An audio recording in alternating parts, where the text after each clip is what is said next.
আজকে আমি রান্না করব দই ভেটকি। তার জন্য এখানে নিয়েছি ভেটকি মাছ। প্রথমে ভেটকি মাছটাকে সুন্দর করে নুন মাখিয়ে নিলাম।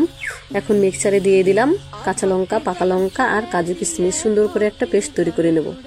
পেস্ট তৈরি করা হয়ে গেছে। এখন আমি উনুনটা জ্বালিয়ে নেব। উনুন জ্বালানো হয়ে গেছে, কড়াই বসিয়ে দিলাম। কড়াইয়ের মধ্যে দিয়ে দিলাম পরিমাণ মতো তেল। তেল দিয়ে মাছগুলোকে সুন্দর করে ভেজে তুলে নেব। এই রান্নাটা একদম মুখে লেগে থাকবে অমৃতর মতো, মনে হয় অমৃত খাচ্ছি।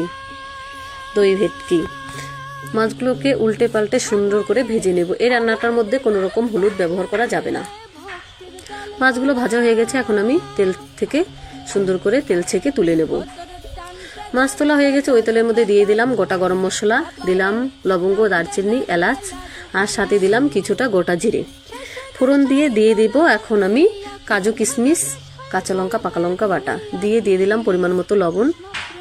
লবণ দিয়ে সুন্দর করে নেড়েচেড়ে কষিয়ে তারপরে দিয়ে দিলাম লঙ্কা গুঁড়ো। লঙ্কা গুঁড়ো দিয়ে খানিকটা কষিয়ে দিয়ে দিলাম জিরে গুঁড়ো।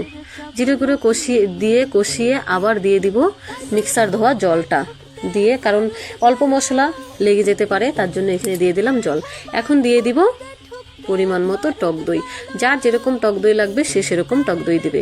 আমি দিয়ে দিলাম আমার পরিমাণ মতো টক দই। টক দই দিয়ে সুন্দর করে নেড়েচেড়ে দিয়ে দিলাম 1 চামচ চিনি। চিনি দেওয়ার পরে দেখো কত সুন্দর মশলাটা কষিয়ে নেওয়া হয়ে গেছে, তেল ছেড়ে দিয়েছে। এখন খানিকটা নেড়েচেড়ে দিয়ে দিব পরিমাণ মতো ঝোল। ঝোল ফুটে গেছে। এখন দিয়ে দিব মাছগুলোকে সুন্দর করে ঝোলের মধ্যে ছেড়ে দেব। মাছগুলো দিয়ে আবার একটু খানিকটা ফুটিয়ে নিয়ে দিয়ে দিব কাঁচা পাকা লঙ্কা। এখন দিয়ে দিলাম পরিমাণ মতো গরম মশলা। গরম মশলা দিয়ে খানিকটা ফুটিয়ে নামিয়ে নিলেই দই ভেটকি রেডি। একদম মুখে লেগে থাকবে। কম সময়ের মধ্যে রান্নাটা তৈরি হয়ে যায়। তো রান্নাটা কেমন লাগলো সবাই কমেন্টে বলে যাবে। সবাই ভালো থাকবে, সুস্থ থাকবে। অনেক অনেক ধন্যবাদ ভিডিওটা দেখার জন্য। লাইক, কমেন্ট, শেয়ার করে দিবে। আমার ইউটিউব চ্যানেলটাকে সাবস্ক্রাইব করে দিবে। সবাই ভালো থাকবে। টাটা।